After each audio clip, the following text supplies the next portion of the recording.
ابھی کا جو ہمارا موضوع ہے ذرا اچھوتا موضوع ہے، نرالا موضوع ہے.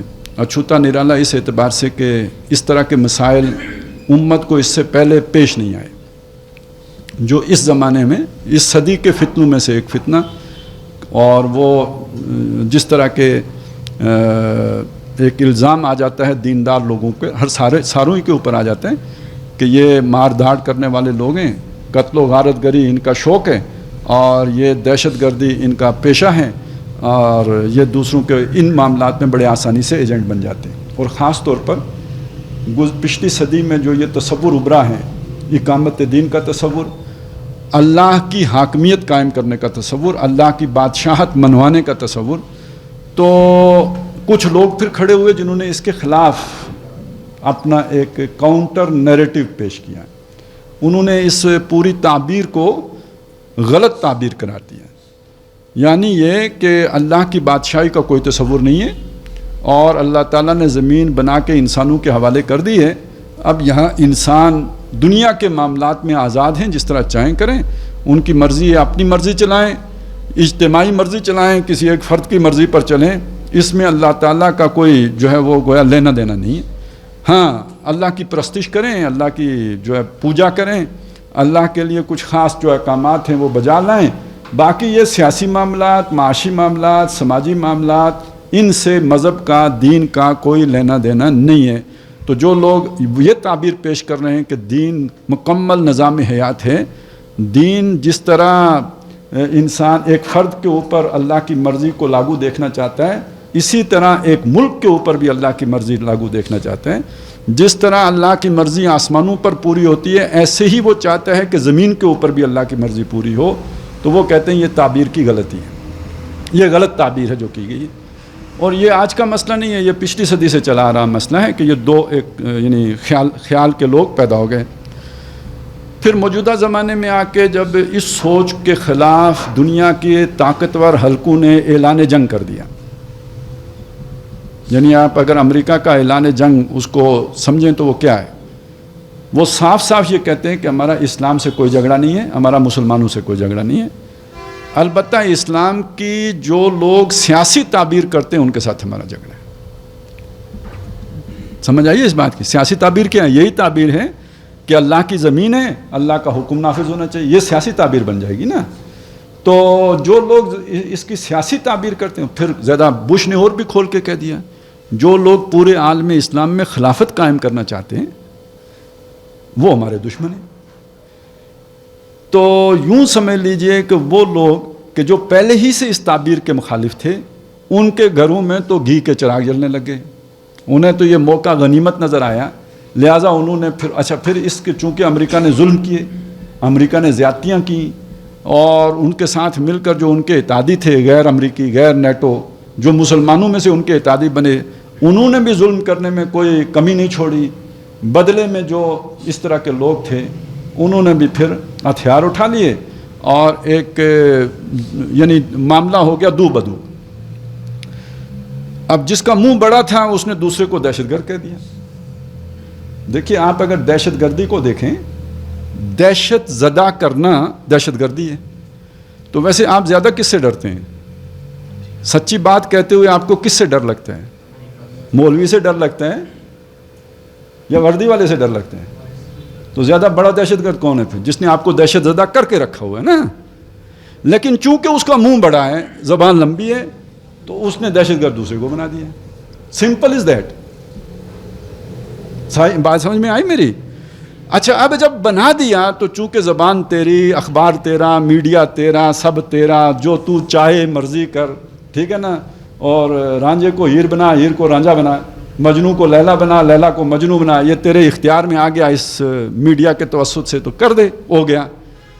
تو وہ جن کے دلوں میں پہلے ہی دشمنیاں تھیں، ان کو بھی اپنے جو ہے پھپھولے پھوڑنے کا موقع مل گیا، اور انہوں نے ہر طرف یہ ڈنڈورا پیٹا کہ اصل میں تو یہ تعبیر ہی غلط تھی، اس لیے یہ غلط نتیجہ برآمد ہوا ہے. اچھا، دوسری طرف ہم دیکھتے ہیں تو کچھ ایسا ہوا بھی ہے، کیونکہ وہ ہوتا ہے نا، ٹھیک ہے دشمنی کرے گا، لیکن کچھ زیب داستان تو کرے گا، پر اس کے لیے کچھ جواز تو آپ بھی فراہم کریں گے نا. بالکل بے بنیاد بات تو نہیں ہو سکتی نا. کچھ تو ہوتا ہے، کوئی رائی ہوتی ہے جس کا پہاڑ بنایا جاتا ہے، کوئی بات ہوتی ہے جس کا بتنگڑ بنایا جاتا ہے. تو وہ کوئی رائی تھی ادھر بھی جس کو پھر پہاڑ بنایا گیا، وہ کیا ہے؟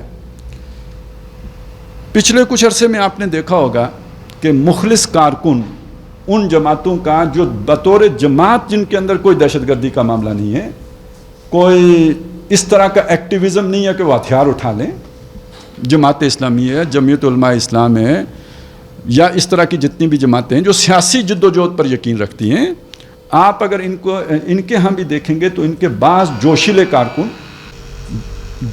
کارکن ذرا جن کے اندر زیادہ وہ جلدی نتیجہ حاصل کرنے کی خواہش انگڑائی لے رہی ہوتی ہے، تو وہ اس طرف گئے بھی، مائل بھی ہوئے ہیں، ان سے اس طرح کے کام ہوئے ہیں. اور ظاہر ہے بہرحال یہ پڑھے لکھے لوگ تھے، جب یہ اس طرف مائل ہوئے تو انہوں نے ذرا نقصان بھی زیادہ پہنچایا ہے. کچھ نہ کچھ تو ایسا ہوا جس کے لیے انہیں پھر اپنی کہانی بنانے کا موقع ملا. چنانچہ جیسے ابھی وہ فوت ہو گئے مولانا وحید الدین خان صاحب جو انڈیا میں ہوتے تھے، جاوید احمد غامدی صاحب جو لاہور میں ہوتے تھے، اب شاید وہ جان کے تحفظ کی خاطر ملیشیا چلے گئے ہیں شاید، یا کینیڈا گئے ہوں گے. عام طور پہ اس طرح لوگ کینیڈا ہی جاتے ہیں، تو وہ یا تو ملیشیا گئے ہیں یا کینیڈا گئے ہوں گے. اس طرح کے لوگوں نے پھر اس بات کو باقاعدہ اس فکر کے ساتھ جوڑا. مودودی صاحب کا نام لیا اور ایسے لوگوں کا نام لیا کہ جنہوں نے اس فکر کو پروموٹ، بلکہ علامہ اقبال تک پہنچے کہ یہ ساری دہشت گردی سکھائی ہے علامہ اقبال نے. اور آپ کو معلوم ہے کہ وہ ایک وہ جو کیا، اس کا نام بھی لینے کا دل نہیں کرتا میرا، وہ حسن نثار نہیں ہے، حالانکہ وہ نہ نثار ہے نہ حسن ہے، وہ کچھ بھی نہیں ہے، لیکن چلیں اچھا نام بھی اس کا کلمی ہے. یہ وہ ماں باپ نے یہ نام نہیں رکھا، یہ نہ سمجھیں کہ اس کے ماں باپ اتنے شاعر تھے کہ انہوں نے اس طرح کا نام رکھا، نا، یہ اکثر وہ فلمی نام ہے جیسے ہوتا ہے نا، یہ اس طرح کا نام ہے. تو اس نے تو مطلب مین اسٹریم میڈیا پہ بیٹھ کے تو علامہ اقبال کو شاعر ماننے سے بھی انکار کر دیا. تو یہ تو باقاعدہ ایک یو ٹرن، معمولی سا یو ٹرن نہیں ہے، یعنی جو تصور دینے والا ہے پاکستان کا اس کو بھی انہوں نے راندہ درگاہ کیا. حکومت کی سطح پہ چھٹی بھی ختم ہوئی. تو بہرحال کہنے کا مقصد یہ تھا کہ علامہ اقبال کو بھی نہیں بخشا گیا، تو باقی ہما شما تو کسی لائن میں پھر رہتے ہی نہیں نا. تو ایک پورا ڈھنڈورا پیٹا گیا کہ یہ سارا جو دہشت گردی ہے اس کے پیچھے یہ سوچ ہے. تو کچھ تو آ کے رک گئے مولانا مودودی پہ، کچھ مدارس تک رکے رہے، کچھ مولانا مودودی پہ آ کے رک گئے، اور کچھ تو علامہ اقبال کو بھی لپیٹے میں جنہوں نے لے لیا. اب بہرحال ہمارے سوچنے کی بات اصلاً یہ ہے، پروپیگنڈے کا توڑ ہم نہیں کر سکتے کیونکہ وہ تو بہت بڑی مشینری ہے، ہمارے پاس تو اس کے مقابلے میں کوئی مشینری نہیں ہے. یہ تو اللہ ہی اس کا توڑ کرے، اور وہ خود ان کی بوتھیوں سے خود ہو جاتے ہیں، اس کے لیے ہمیں تردد نہیں کرنا پڑتا، وہ خود ہی ٹپک پڑتا ہے ان کی زبانوں سے. لیکن یہ کہ ہمارے غور کرنے کی بات یہ ہے کہ ایک آدمی جو ہم سے دین کا تصور لیتا ہے اور پھر اس کے بعد اس کے اندر یہ جراثیم کہاں سے آ جاتے ہیں. تو جو چیز بھی میری سمجھ میں آئی ہے وہ میں آپ کے سامنے اب یہ رکھنا چاہتا ہوں. سب سے پہلی بات یہ ہے کہ وہ جو آدمی جس کے اندر یہ ساتھ نہیں ہوتا، یہ مخلص آدمی کے ساتھ ہوتا ہے. مخلص کارکن، فدائی، جو اللہ کے ساتھ مخلص ہوتا ہے، رسول کے ساتھ مخلص ہوتا ہے، دین کے ساتھ مخلص ہوتا ہے. اس کے سامنے جب دین کی یہ تعبیر آتی ہے وہ دل و جان سے اسے قبول کرتا ہے، اسے سمجھ آتی ہے کہ یہ بات بالکل ٹھیک ہے. اب اگلی بات یہ ہے کہ انسان کو اللہ تعالیٰ نے فطرتاً جلد باز پیدا کیا ہے. یہ دنیا کے لیے بھی اسی لیے مٹتا ہے دنیا پر کہ یہ جلدی مل جاتی ہے. چنانچہ قرآن مجید نے یہ بات بیان کی ہے کہ بل تحبون العاجلہ، تم جلدی کو پسند کرتے ہو. تو چونکہ دنیا نقد ہے اس لیے آخرت تو بعد میں ملنی ہے، دنیا کی طرف جلدی جو ہے وہ تم متوجہ ہو جاتے ہو، یہ فوری ملتی ہے. ہمارے محاورے بھی ہیں نا، نو نقد تیرا ادار، اور اس طرح کی وہ انگریزی میں بھی ہے، وہ جو خرگوش جو ہے نا ہاتھ میں ہے وہ ان خرگوشوں سے بہتر ہے جو اس میں جاڑی میں پھنسے ہوئے ہیں، کیونکہ وہ تو پکڑیں گے، یہ تو ہاتھ میں ہے. تو بہرحال جو جلدی مل جانے والی شے ہے اس کو انسان پسند کرتا ہے. اور یہ بات دین کے معاملے میں بھی ہوتی ہے. اللہ سے محبت ہوئی ہے تو جلدی دیدار ہو جائے، حالانکہ وہ جنت میں ہونا ہے لیکن لوگ ادھر ہی چاہتے ہیں دنیا ہی میں اللہ کا دیدار ہو جائے. اچھا اسی طریقے سے نبی صلی اللہ علیہ وسلم خواب میں نظر آ جائیں. اب جو کچھ بھی انہیں نظر آئے گا بیچارے یہی کہیں گے کہ وہی ہیں. خیر یہ ایک علیحدہ ایشو ہے. آپ سب میں صرف یہ سمجھا رہا ہوں کہ نیکی کے معاملے میں بھی انسان جلد باز ہوتے ہیں. چنانچہ خود موسیٰ علیہ السلام کا یہ واقعہ ہے کہ وہ اپنی قوم کو چھوڑ کر جو دن طے تھا اس سے ایک دن پہلے ہی کوہ طور پہ چلے گئے تھے. اسی وجہ سے پیچھے قوم کو سامری نے گمراہ کر دیا تھا. اور نبی صلی اللہ علیہ وسلم کے بارے میں بھی سورہ قیامہ میں آتا ہے کہ آپ بھی قرآن مجید سیکھنے میں جلدی کیا کرتے تھے, تو اللہ تعالیٰ نے روکا کہ لا تحرک بہ لسانک لتعجل بہ. تو یہ مثال میں نے اس لیے دی کہ اگر کسی کے اندر جلدی کا مادہ نیکی کے لیے بھی ہو تو بہرحال یہ انسان کی سرشت ہے, ہوتا ہے. تو ان جو لوگ دنیا پہ مر مٹتے ہیں ان کے مقابلے میں تو یہ بہت اعلیٰ لوگ ہیں کہ جو آخرت کی سوچ میں جلدی کرتے ہیں. چلیں, لیکن بہرحال جلدی کا ہوتا نقصان ہے. وہ ہمارے ہاں ایک یعنی انہی تجربوں سے گزر کے لوگوں نے ایک بات کہی ہے کہ جلدی کا کام شیطان کا کام بن جاتا ہے. تو جو لوگ صبر نہیں کر سکتے, دیکھیے اس جد و جہد میں سب سے اہم بات صبر ہے. آپ اگر قرآن مجید کا مطالعہ کریں مکی قرآن کا تو نبی صلی اللہ علیہ وسلم کو بھی جگہ جگہ صبر صبر صبر صبر صبر کی بات کی گئی ہے. وَاصْبِرْ عَلَىٰ مَا يَقُولُونَ. اور اسی طرح صرف اس پر ہی نہیں بلکہ یہ کہ جو اذیتیں دیتے ہیں اس پر صبر کریں. پرانے رسولوں کے حوالے دے کے یہ بتایا کہ دیکھیے ان کو بھی جو ہے نا اللہ کی مدد پہنچی لیکن اس سے پہلے انہوں نے صبر کیا. اور یہ کہ کہاں تک یہ صبر ہوتا ہے کہ حتیٰ اذا استیأس الرسل وظنوا انہم قد کذبوا جاءہم نصرنا. تو یہ تو یعنی پورا صبر کا کوئی حمالیہ بننا پڑتا ہے, جھیلنا پڑتا ہے, اور یہ کہ میدان میں کھڑا رہنا ہوتا ہے. اور صبر کا یہ مطلب نہیں ہے کہ آپ سرانے کے نیچے سر دے لیں نا, اپنی بات کہتے رہیں, لیکن یہ کہ اس وہ جسے کہتے ہیں نا پھٹ نہ جائیں, ٹھیک ہے, اپنے حوصلے سے. اور جو مخالفین جو کچھ بھی کریں, جو جسمانی تشدد کریں اس پر صبر کریں, جو گالم گلوچ کریں اس پہ صبر کریں. یہ نہیں کہ اس نے ایک دی تو آپ 10 دیں, یہ نہیں کہ اینٹ کا جواب آپ پتھر سے دیں, یہ نہیں کہ کسی نے مکہ مارا تو آپ 4 ماریں, یہ نہیں ہے. آپ نے اپنی بات کہنی ہے, بدلے میں جو بھی اس پر اس کی طرف سے آ رہا ہے اس پہ صبر کرنا ہے. ادفع باللتی ہی احسن, اپنا دفاع کرنا ہے اس طریقے پر جو بہت اعلیٰ ہو, بہت عرفہ ہو, بہت بہترین ہو, بہت شاندار ہو. احسن یعنی یہ سپرلیٹو ڈگری ہے حسن کی, یعنی سب سے شاندار طریقے سے اپنا دفاع کریں. سارا کچھ نہ پہنچائیں تو تب تک تو سواد تو کم از کم نہیں آتا.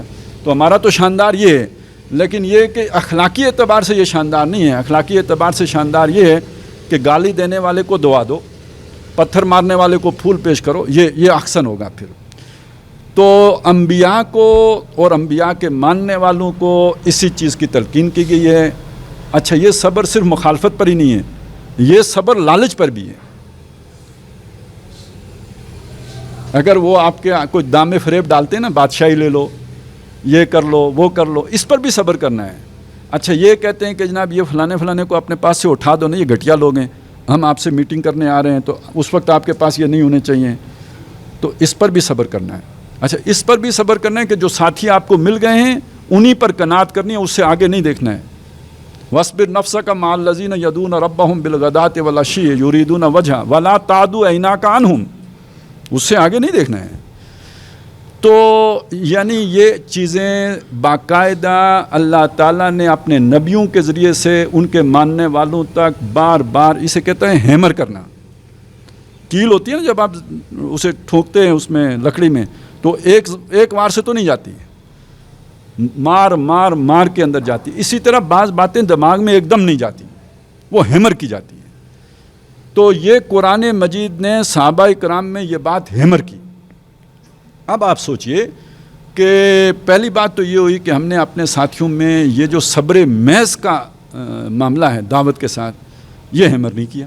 آئیڈیالوجی تو ہم نے دے دی کہ یہ دین غالب ہونا چاہیے, یوں ہونا چاہیے, یوں ہونا چاہیے, لیکن اس کے ساتھ جو اب کنٹرول کرنا تھا نا اس کے جذبات کو, وہ چیز اس طرح ہیمر نہیں ہوئی ہے. یہ کمی ہے, یہ ہونی چاہیے تھی. اور یہ بتانا چاہیے تھا کہ بھائی یہ جو اس طرح کی ایکٹیویٹی ہوتی ہے اس سے دین کو فائدہ نہیں پہنچ سکتا. ایک بات یہ سمجھ لیجئے, حکمت کے طور پر یہ بات بھی سمجھ لیجئے, پوری تاریخ انبیاء کی یہ بتاتی ہے کہ تشدد کا آغاز ہمیشہ مخالفین کی طرف سے ہوا ہے, نبیوں کی طرف سے نہیں ہوا. یہ بچے مارنے کا کام فرعون نے شروع کیا. مکے میں نبی صلی اللہ علیہ وسلم کے مقابلے میں تشدد کی کاروائیاں پہلے مشرکین مکہ نے شروع کی. حضرت یاسر کو قتل کر دیا, حضرت سمیہ کو قتل کر دیا, حضرت بلال پر جو ہے وہ ظلم و ستم کے پہاڑ توڑے, حضرت خباب ابن الارت کو دیکھتے انگاروں پہ لٹایا. تو یہ سارا تشدد کون کر رہا ہے؟ یہ دشمن کر رہے ہیں نا, مخالفین کر رہے ہیں. ادھر سے کوئی ایک ایسی کارروائی, کسی کو انگلی لگانے کی بھی کارروائی آپ کو نہیں ملے گی. بلکہ قرآن یہ کہتے کہ لوگوں کو حکم یہ تھا, مسلمانوں کو, کفو ایدیکم, جو سورہ نساء میں بتایا, مکی قرآن میں نہیں ہے, مدنی قرآن میں ذکر کیا, ماضی میں یہ حکم دیا گیا تھا, وہی یہ خفی سے ہوگا نا, یا حضور نے بتایا الم تر الی الذین قیل لہم کفوا ایدیکم, ان لوگوں کو نہیں دیکھا آپ نے جنہیں کہا گیا تھا کہ اپنے ہاتھ باندھ کے رکھو, یعنی ہاتھ نہیں اٹھانا ہے, نہیں اٹھانا ہے, سیلف ڈیفنس میں بھی نہیں اٹھانا ہے, اپنی گال پہ پڑنے والے تھپڑ کے مقابلے میں بھی نہیں اٹھانا ہے, دفاع میں بھی نہیں اٹھانا ہے. ٹھیک ہے نا, یہ تعلیم تھی حضور کی. اچھا, اسی تعلیم کا عکس آپ کو حضرت مسیح علیہ السلام کے اس میں بھی ملے گا کہ اگر کوئی ایک گال پہ تھپڑ مارتا ہے تو دوسرا بھی پیش. ہم نے مذاق بنا دیا نا یہ بات کو, یہ جو مذاق بنا اس کو بھی سمجھ لیجئے. دو کیفیات علیحدہ علیحدہ. ایک آپ دعوت کے مرحلے میں, دعوت کے مرحلے میں ڈیمانڈ یہ ہے, ایک آپ اقتدار کے مرحلے میں ہیں, خلافت قائم ہوگی ہے. اب کوئی حضرت عمر بیٹھے ہیں یا حضرت ابو بکر بیٹھے ہیں, اب تو کوئی اونٹ کی جو رسی دیتا تھا نا زکوٰۃ میں وہ بھی نہیں دے گا تو اس کے خلاف جنگ ہوگی. یہ بدلی ہوئی صورتحال ہے. یہ والی دعوت والی صورتحال کو حکومت والی صورتحال پہ رکھ دیں گے تو غلط فیصلہ کریں گے, اور جب آپ دعوت کے مرحلے میں کمزور ہیں, ابھی تھوڑے ہیں, اس موقع کی حکمت عملی وہ بنا لیں گے جو حکمرانی کی حکمت عملی ہے, تو بھی غلط کریں گے. اپنی اپنی جگہ پہ چیزوں کو رکھنا چاہیے. تو یہاں میں یہ چیز بتا رہا تھا کہ ہمیشہ مخالفین یہ کام کرتے ہیں کہ وہ جو تشدد کا آغاز کرتے ہیں.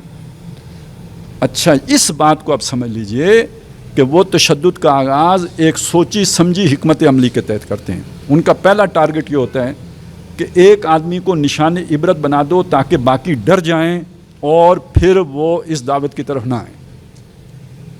ٹھیک ہے نا. یہ ابراہیم علیہ السلام کے لیے آگ کیوں جلائی گئی تھی؟ اسی لیے جلائی گئی تھی کہ وہ ڈر جائیں گے اور معافی مانگ لیں گے, وہ کہیں گے کہ نہیں میرے بیان کا یہ مطلب نہیں تھا. ٹھیک ہے نا. اور وہ جب میں نے بت توڑے تھے تو وہ اصل میں تھوڑا سا مجھے غصہ آ گیا تھا, بلڈ پریشر ہائی تھا, تو وہ اب ٹھیک ہے. ٹھیک ہے نا. تو اس سے یہ ہوگا کہ وہ جو نوجوانوں کے اوپر ان کی بات کا اثر پڑ گیا ہے وہ اثر زائل ہو جائے گا. لیکن وہاں ابراہیم علیہ السلام نے چھلانگ لگا کے ان کی تدبیر ساری الٹی کر دی. اچھا, یہی معاملہ سکرات کا تھا, اس کے سامنے زہر کا پیالہ پیش کیا گیا تھا, وہ بھی اسی لیے تھا کہ یہ ڈر جائے گا تو جو لوگ خراب ہو گئے وہ ٹھیک ہو جائیں گے. اس نے پی لیا تو خراب ہونے والے اور خراب ہو گئے. وہ پھر افلاطون نکلے, ارسطو نکلے, وہ تو اس کے شاگرد تھے نا. وہ اگر نہ پیتا, جان بچاتا اور اپنی نظریات کو تبلیغ سے انکار کر دیتا تو وہ فائدے کی بات تھی. تو یہ تشدد اس لیے دہشت زدہ کر دو لوگوں کو تاکہ وہ اس دعوت کی طرف نہ جائیں. انہیں معلوم ہو اس کی طرف جانے کا مطلب چمڑی ادھیڑنا ہے, اس کی طرف جانے کا مطلب نوکری سے خلاص, اس کی طرف جانے کا مطلب گھر جلا دینا, اس کی طرف جانے کا مطلب یہ ہے کہ سوسائٹی میں نکو بنا دیا جانا. لہٰذا لوگ اس طرف نہ جائیں. اس دعوت کے ساتھ جو ہے اتنا ان کو یعنی خوف زدہ کر دو. ایک مقصد یہ ہوتا ہے. دوسرا مقصد جو پکا شیطانی مقصد ہوتا ہے وہ یہ ہوتا ہے کہ یہ جوابی کارروائی کریں, اور ابھی ہیں تھوڑے سے. اب یہ ذہن میں رکھیے کہ یہ جتنے بھی لوگ ہوتے, اس زمانے میں نہ پولیس تھی, نہ تھانہ تھا, نہ کچہری تھی, تو برادری تھی. برادری کبھی بھی بے شک وہ ایمان نہ لائے, لیکن وہ اپنے بندے کو کسی دوسرے آدمی کے ہاتھوں ذلیل ہوتا نہیں دیکھ سکتی. حضرت شعیب علیہ السلام کو ان کے مخالفین نے یہ بات کہی تھی نا, اگر تیرا قبیلہ نہ ہوتا تو ہم تیری یہ کر دیتے وہ کر دیتے. تو برادری ہمیشہ ساتھ دیتی تھی. آج اصولاً وہ ساتھ ملک کو دینا چاہیے, لیکن ملک کے حکمران بے غیرت ہو جائیں, برادری کا سردار بے غیرت ہو جائے تو کیا کریں گے آپ؟ تو اس زمانے میں سردار بہرحال اپنے لوگوں کا ساتھ دیتا تھا. اب چاہیے لوگوں کو یہ ہوتا تھا کہ وہ کوئی ایسا کیس بلڈ کریں کہ جس کے بعد سردار کو نیوٹرلائز کر سکیں. ٹھیک ہے, تو وہ کیسے کیس بلڈ ہوگا جی؟ وہ ایسے ہی ہوگا نا کہ اس نے ہمارے بندے کو مارا ہے, ہمارا فلانا صاحب انہوں نے مار دیا ہے, تو اب تو ان کے خلاف کارروائی کرنی پڑے گی. تو اب یہ ایشو تھا, اصل بیسک یہ بات تھی. اس کا مطلب یہ ہے کہ دہشت گردی کہیں یا تشدد کہیں, اس پر اکسانے کا کام کیا جاتا ہے، کیونکہ یہ جو تبدیلی لانے والی جماعت ہے یہ ابھی کمزور ہے، وہ چاہتے ہیں یہ قبل از وقت جو ہے وہ اس طرف آ جائیں لڑائی میں، تاکہ ہم انہیں بڑی آسانی سے ختم کر سکیں، مٹا سکیں۔ یہ ہر دور میں اسٹریٹجی رہی ہے، انبیاء کے مقابلے میں یہ اسٹریٹجی رہی ہے، اور اس اسٹریٹجی کو انبیاء نے بڑے مؤثر طریقے پر ان پہ الٹ دیا۔ جیسے میں نے وہ بتایا نا، آگ میں کود کے وہ جو خوفزدہ کرنے والی اسٹریٹجی تھی وہ حضرت ابراہیم نے ناکام بنا دی۔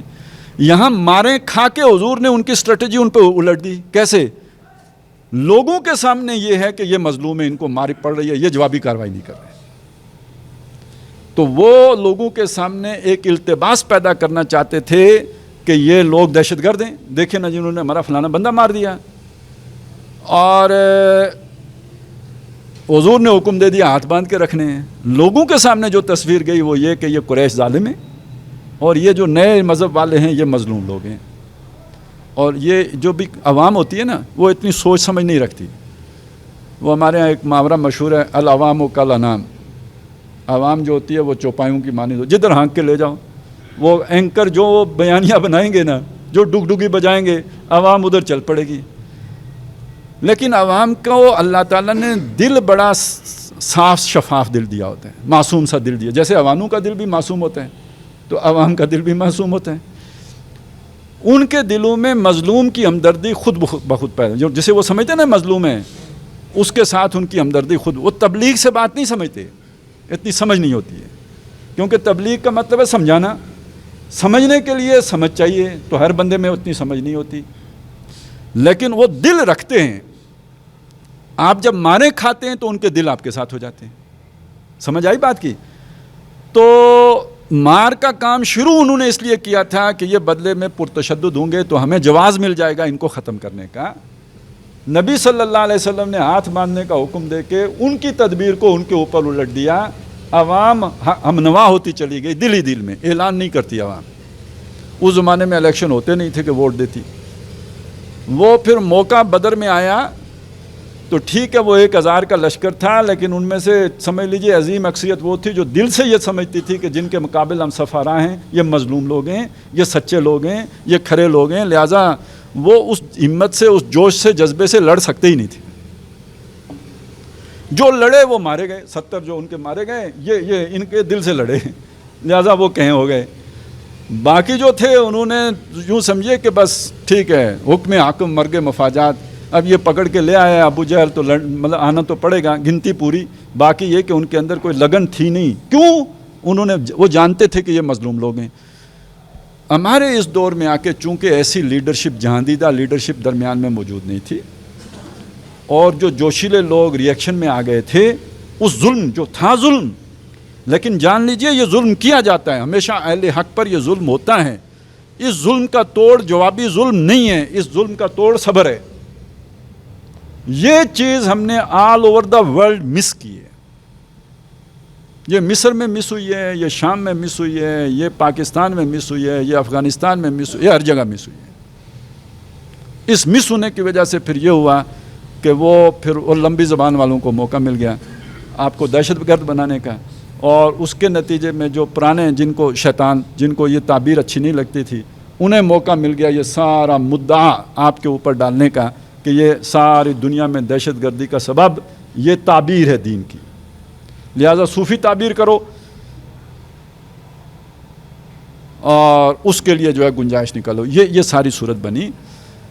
تو اب اس میں اگر آپ دیکھیں گے تو بہت حد تک آہستہ آہستہ فرق پڑنا شروع ہو گیا ہے۔ یہ ایک عمل ہوتا ہے، دیکھیے، یا تو آپ براہ راست قرآن مجید سے رہنمائی لے کے چیز سیکھ لیں، تو وہ جو سیکھ لیتے ہیں وہ نقصان کے بغیر سیکھ لیتے ہیں۔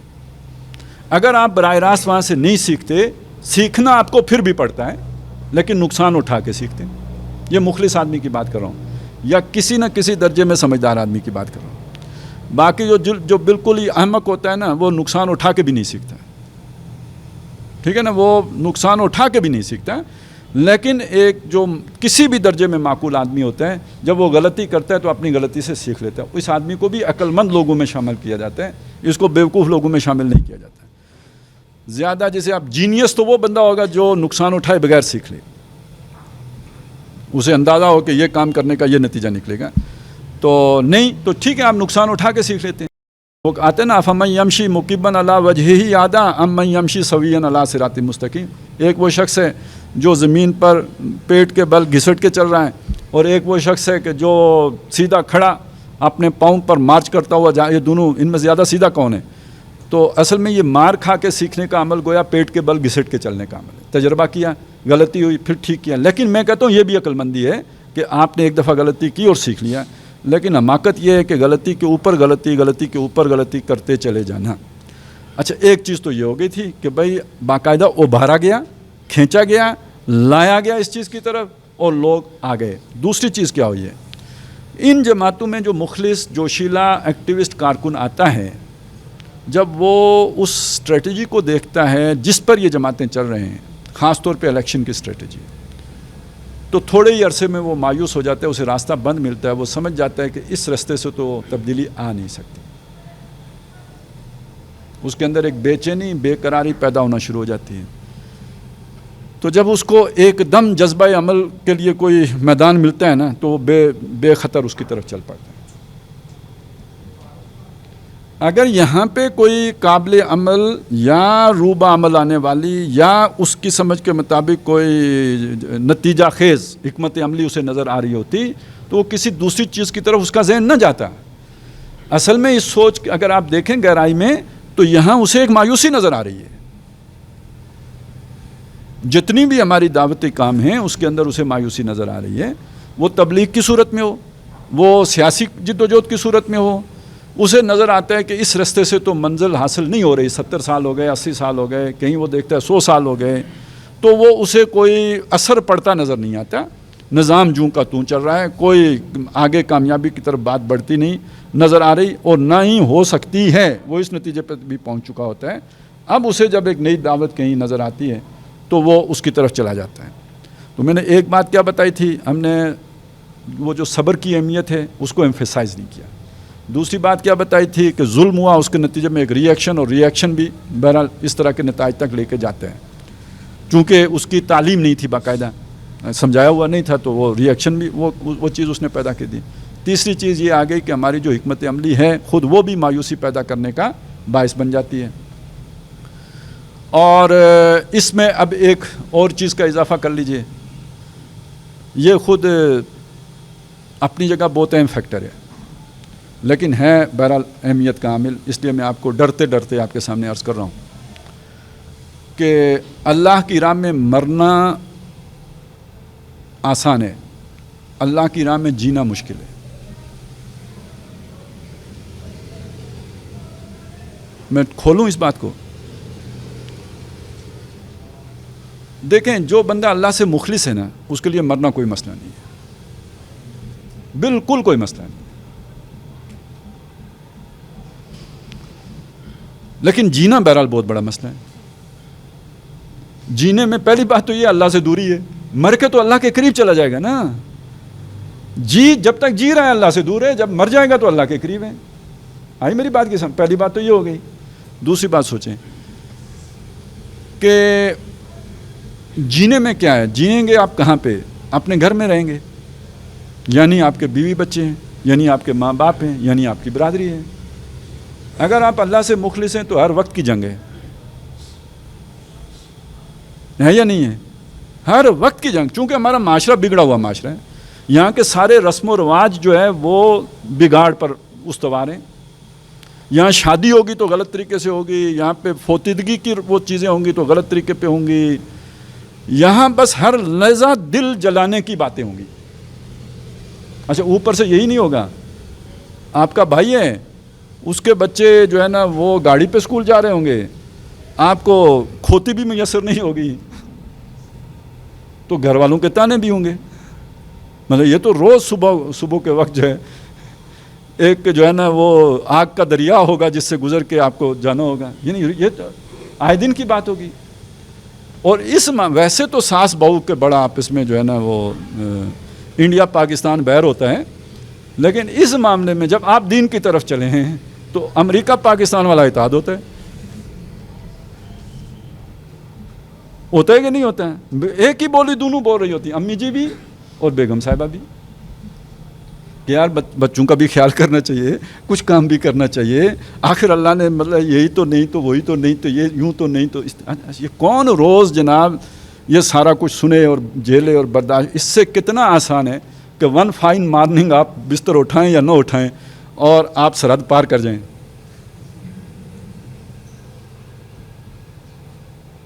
سمجھ آئی نا بات؟ تو گویا یہ ایک آسان فیصلہ بھی ہے، یہ ایک طرح کا اس کے پیچھے جو ہے نا وہ تنگ آمد بجنگ آمد والا کی صورتحال بھی ہے۔ یہ وہ فیکٹر بنتے ہیں سارے کے سارے کہ جو پھر اس چیز کی طرف ایک فرد کو لے کے چلے جاتے ہیں۔ اب یہاں پہ کچھ سوالات ہیں جو کھڑے ہونے چاہیے۔ مثلاً یہ سوال کھڑا ہونا چاہیے کہ مستقبل کا لائے عمل کیا ہونا چاہیے؟ پھر میں آپ کے سامنے ایک بات رکھتا ہوں، یہ بھی دیکھیں اللہ کی طرف سے چیزیں ہوتی ہیں۔ ہمارے ہاں ایک بڑی منفی قسم کی ایک ایکٹیویٹی ہوئی ایک زمانے میں، میرا خیال ہے 2014 کی بات ہے، کہ جب تمام اہل علم علماء کو اکٹھا کر کے ایک ڈاکومنٹ پر ان سے سائن کروایا گیا، یہ پیغام پاکستان کا جو ڈاکومنٹ ہے۔ بہت کم لوگ جانتے ہیں کہ یہ پورا ڈاکومنٹ کس کا تیار کرتا ہے پتہ ہے؟ یہ گامدی اسکول آف تھاٹ کا تیار کرتا ہے۔ دستخط ان سے بھی لیے گئے۔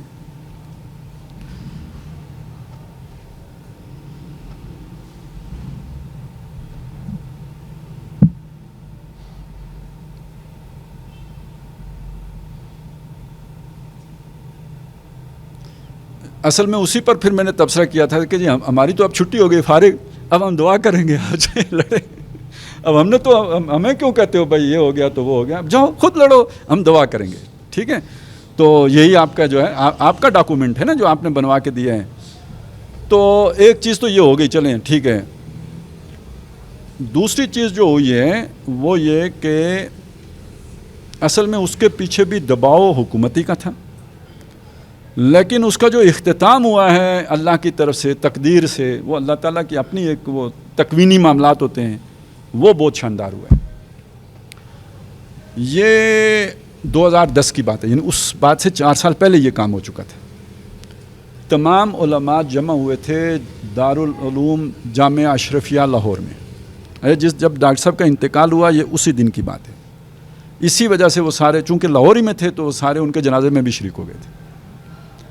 یہ اصل میں ایک میٹنگ مشاورتی میٹنگ ہو رہی تھی، اور یہ اس مسئلے پر تھی کہ ہمارا لائے عمل کیا ہونا چاہیے،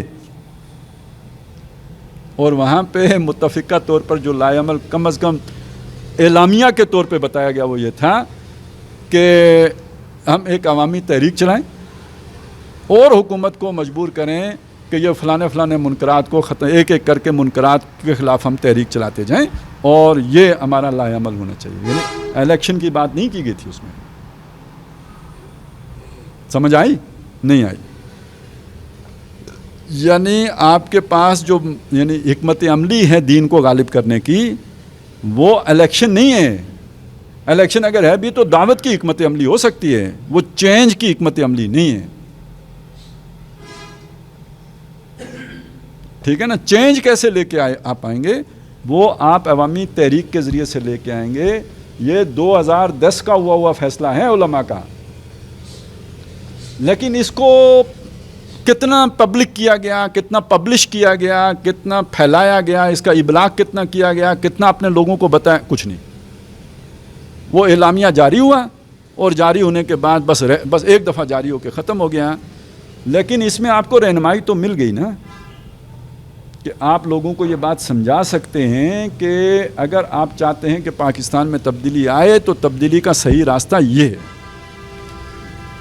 اچھا، اب اس میں سوال یہ پیدا ہوتا ہے کہ نبی صلی اللہ علیہ وسلم کی جو تبدیلی تھی وہ تو ایک مسلح تصادم کے نتیجے میں ہوئی تھی،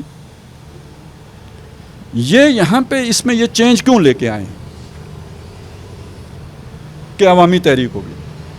تو پہلی بات یہ سمجھ لیجئے کہ مسلح تصادم آخری آپشن ہوتا ہے، اس سے پہلے جتنے آپشن ہوتے ہیں وہ سارے اختیار کیے جاتے ہیں۔ یعنی گھی نکالنے، سیدھی انگلی سے گھی نکالنے کی تمام کوششیں جب ناکام ہو جاتی ہیں تب انگلی ٹیڑھی کر کے گھی نکالا جاتا ہے. ٹھیک ہو گیا نا؟ تو اسی طرح مسلح تصادم کوئی پسندیدہ چیز نہیں ہے. ہاں جب آپ اس میں چلے جاتے ہیں تو اللہ کو بہت اچھے لگتے ہیں. ان اللہ یحب الذین یقاتلون فی سبیلہ صفا کانہم بنیان مرصوص.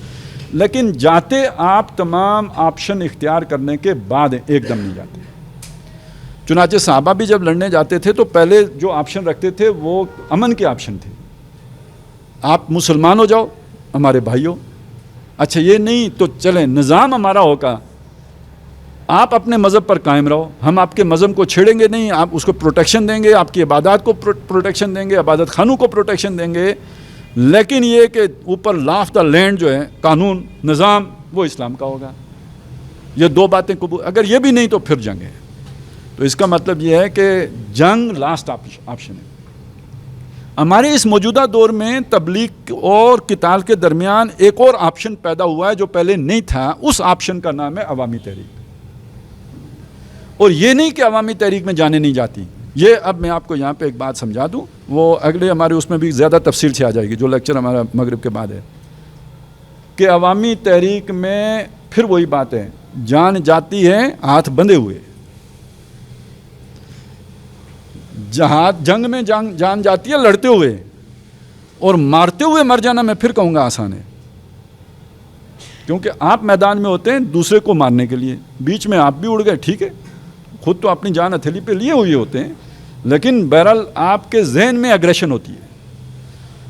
جبکہ یہ جو عوامی تحریکیں ہوتی ہیں اگر یہ اصل اصولوں پہ چلائی جائیں, جو اس کے ضابطۂ اخلاق ہے اس پر چلیں, تو کبھی بھی عوام متشدد نہیں ہوتی, پرتشدد کارروائی کی اجازت نہیں ہوتی.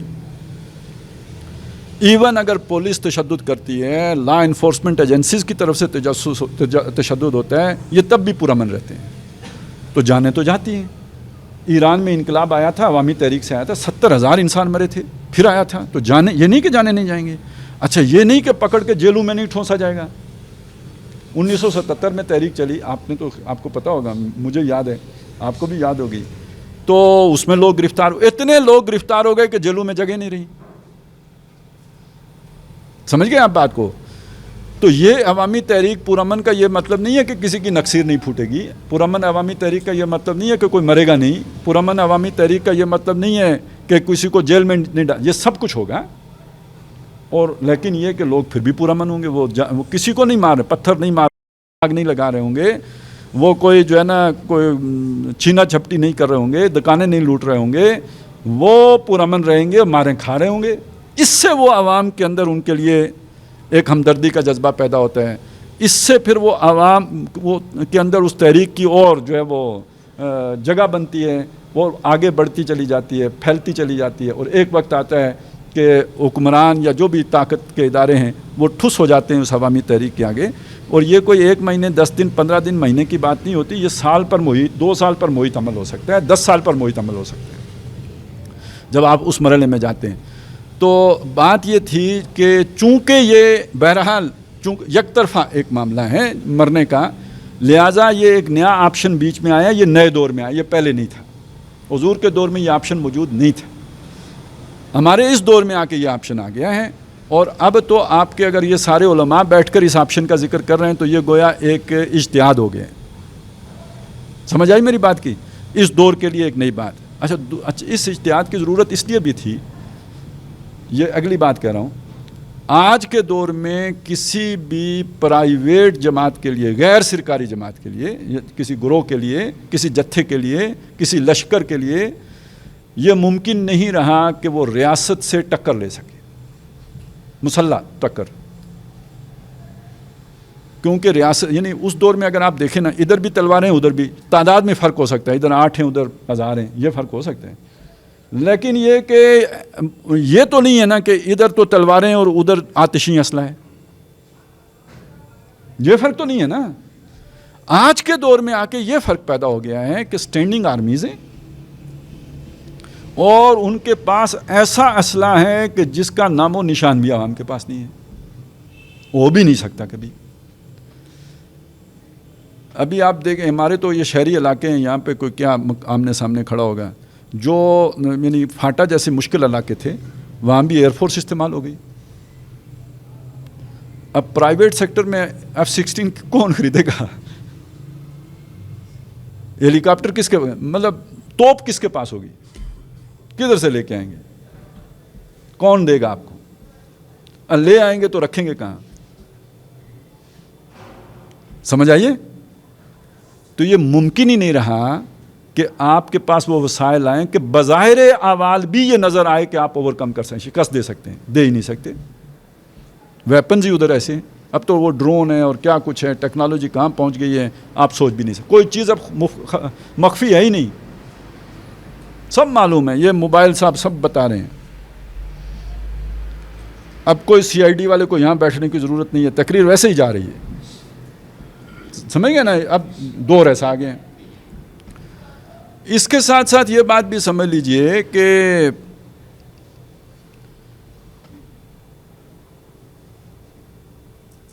قتال کے لیے، جنگ کے لیے آپ کو ایک ایسا علاقہ ضرور چاہیے ہوتا ہے جو آپ کا مرکز ہو، جہاں آپ اپنی صف بندی کر سکیں، جہاں آپ اپنا اسلحہ ڈمپ کر سکیں، جہاں آپ کی اتھارٹی ہو۔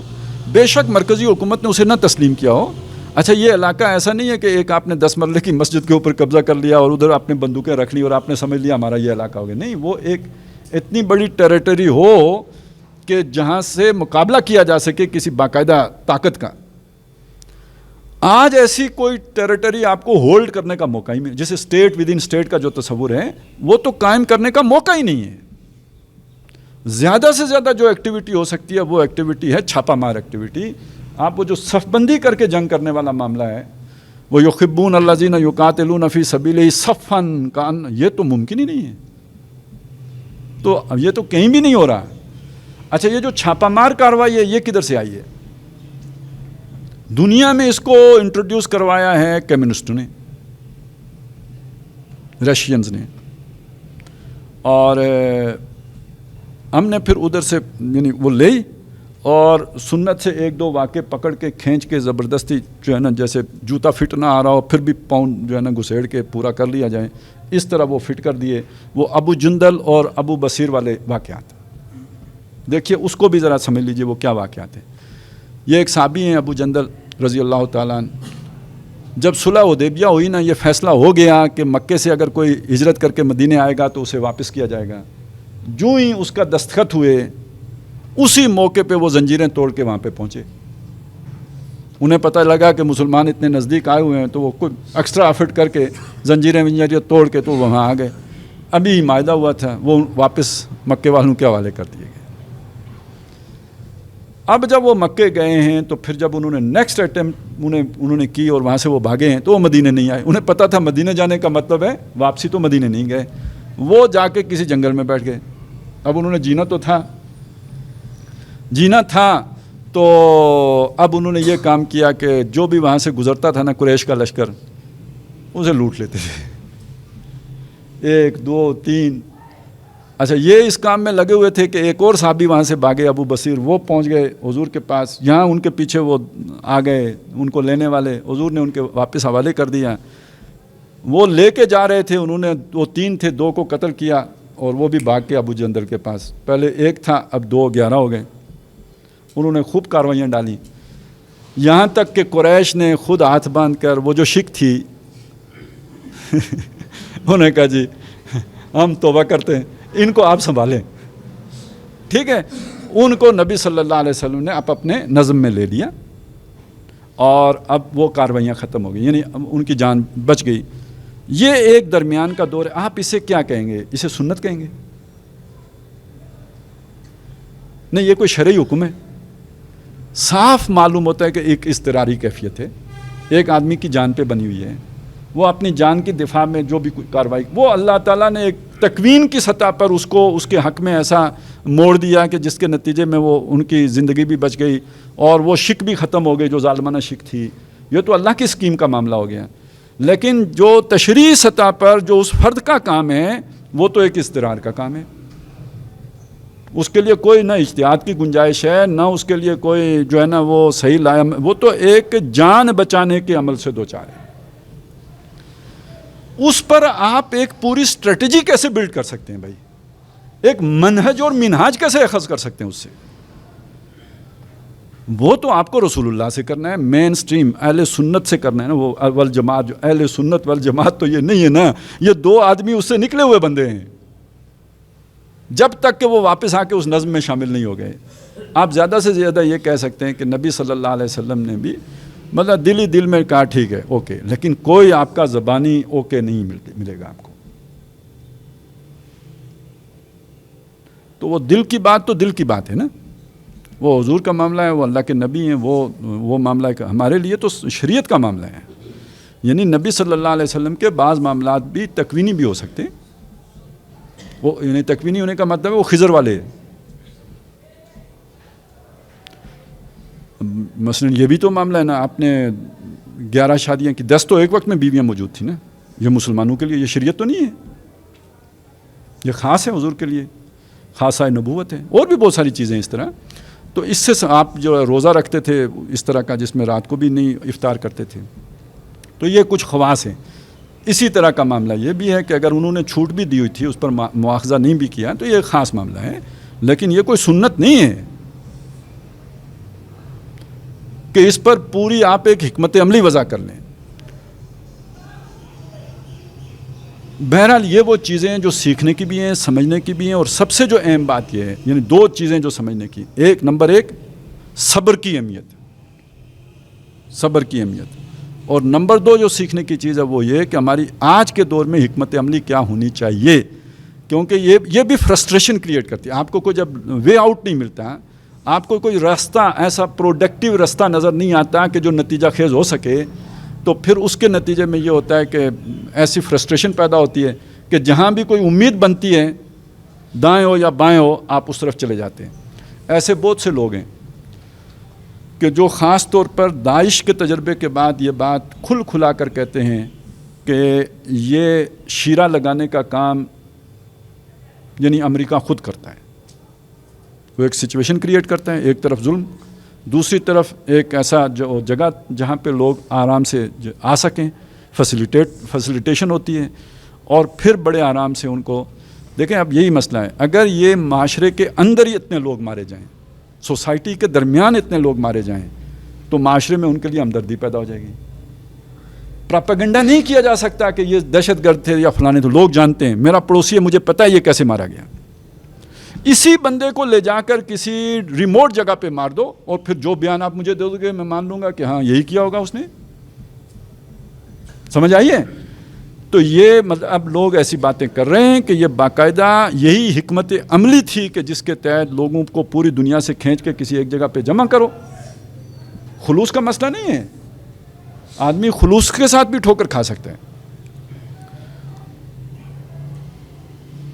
میں یہ کہنا جو بلا رہے تھے، میں ان کے خلوص کے اوپر بھی سوالیہ نشان نہیں لگا رہا، کیونکہ بہرحال جنگ کے لیے بلانا جان ہتھیلی پہ رکھنا ہے نا، یہ تو اس کے بغیر تو نہیں ہو سکتا۔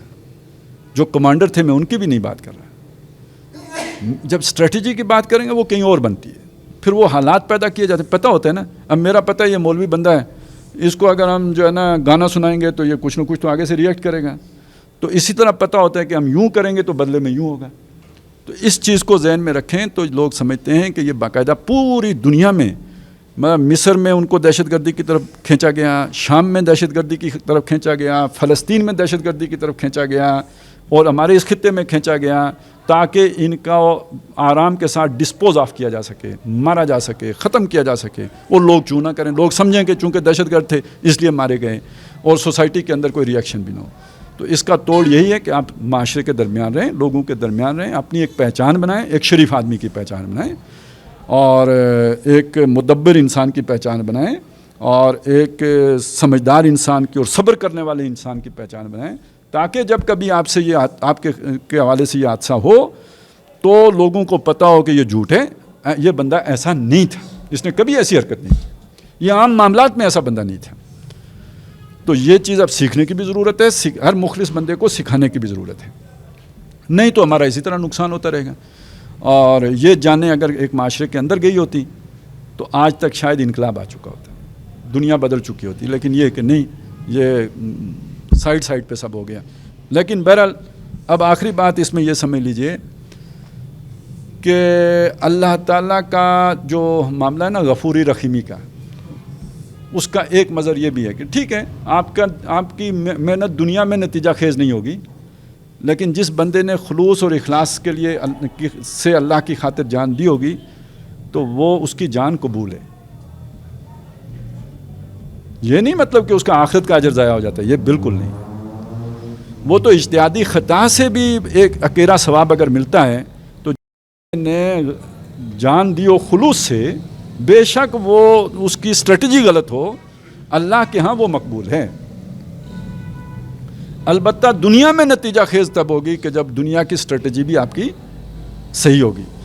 تو یہ سمجھ لیجئے کہ بہت سے لوگوں کو اللہ تعالیٰ یعنی اس مقام پہ شہادت کے مرتبے پہ فائز کرنا چاہتا تھا، اور اس کے نتیجے میں جو بھی یعنی غزوہ احد سے بڑی مثال کوئی ہو نہیں سکتی۔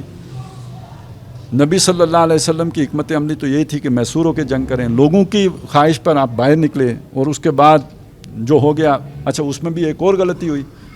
وہ غلطی یہ ہوئی کہ وہ جو 35 آدمی مقامی کمانڈر کی حکم کی خلاف ورزی کر کے میدان جنگ جس جگہ پہ تعینات تھے، جس درے پہ، وہ چھوڑ کے نیچے آ گئے، تو جو باقی 15 بچ گئے تھے وہ بھی شہید ہو گئے، اور 55 اور شہید ہو گئے، 70 لوگ شہید ہو گئے۔ 35 آدمیوں کی غلطی کے نتیجے میں 70 شہید ہو گئے۔ تو کسی بندے نے آج تک یہ بات کہی ہے کہ چونکہ یہ غلطی کا نتیجہ تھا لہذا شہادت قبول نہیں ہے؟ سمجھے؟ اور اللہ نے کیا کہا کہ یہ سچویشن تکوینی طور پہ اللہ نے پیدا ہونے دی، نہیں تو اللہ نہ چاہتا تو نہیں ہو سکتی تھی۔ ان کے دلوں کو اللہ پھیر دیتا، وہ نہ ہٹتے وہاں سے۔ 2 قبیلوں کا ذکر ہے نا، اذ ہمت طائفتان منکم ان تفشلا واللہ ولیہما، اللہ نے نہیں ہلنے دیا ان کو، حالانکہ وہ تو ہلنا چاہتے تھے، اللہ نے روک لیا۔ یہ 35 وہاں سے ہٹ آئے، اللہ نے ہٹنے دیا، تو اس کا مطلب اللہ کی کوئی اس سے بڑی گریٹر اسکیم تھی جس کے لیے اللہ نے انہیں ہٹنے دیا۔ ایک تو یہ کہ مسلمانوں کو تعلیم دینا تھا کہ جب آپ نظم کی خلاف ورزی کریں گے تو یہ ہوگا، اور دوسرا خود اللہ نے بتایا کہ ایک تو ہم نے یہ دیکھنا تھا وَلِيَعْلَمَ اللَّهُ الَّذِينَ آمَنُوا وَيَتَّخِذَ مِنكُمْ شُهَدَاءَ، اللہ تم میں سے گواہوں کو یعنی مرتبہ شہادت پر بھی کچھ لوگوں کو فائز کرنا چاہتا تھا، تو ان کی شہادت کنفرم ہے، پکی ہے، اس میں کوئی شک نہیں ہے، کوئی شبہ نہیں ہے، لیکن یہ کہ جو غلطی ہے وہ غلطی ہے، وہ اللہ نے بھی بتایا کہ ہم نے تو آپ سے اپنا وعدہ سچا کر دیا تھا۔ حتیٰ اذا فشلتم وتنازعتم فی الامر وعصیتم من بعد ما اراکم ما تحبون، تو وہ جب آپ نے فتح دیکھ لی تو اس کی محبت میں پھر وہ جشن منانے کے لیے نیچے اتر آئے، تو مقامی کمانڈر کے حکم کی نافرمانی کر دی، تو پھر اس وجہ سے یہ ساری بازی پلٹ گئی۔ تو ایک اس کی تشریعی سطح پر جو غلطی ہے وہ پوائنٹ آؤٹ کرنا ایک علیحدہ بات ہے، تکوینی طور پر جو بھی اللہ کی حکمت ہے وہ ایک علیحدہ بات ہے، اس سطح پر ہم مانتے ہیں جس نے خلوص سے اخلاص سے جانیں دی ہیں وہ اللہ کے ہاں مقبول ہیں، اور باقی یہ ہے کہ حکمت عملی میں جس درستگی کی ضرورت ہے وہ کرنے کی ہے، وہ کرنی چاہیے۔ بس میری بات یہی تھی۔ اقول قولی ھذا واستغفر اللہ لی ولکم ولسائر المسلمین والمسلمات۔